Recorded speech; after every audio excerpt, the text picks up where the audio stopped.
wala akong panahon sa mga taong hindi marunong magsabi ng totoo. Kahit na gwapo? Wala ka bang ibang puhunan sa buhay mo kung hindi ang kagwapuhan? Kaya nga namutbot ako eh. Kasi mapapatrubol lang ako. Bakit ko naman ibubutang yung kaugalingon ko? Hindi naman ikaw ang makalusot. Hindi ka makakalusot all the time. Oh? Anong ibig sabihin ng oh? Wala. Basta kay oh. Oh.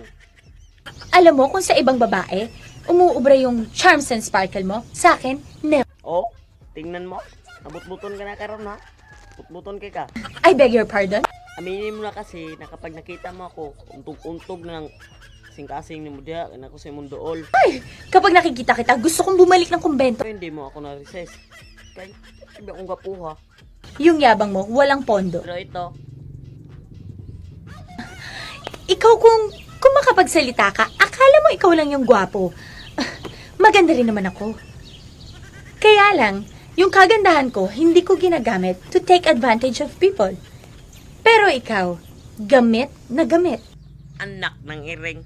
Hindi ko naman ginagamit sa pagapuhan ko eh. Sadyang habulin lang talaga ako ng mga babae.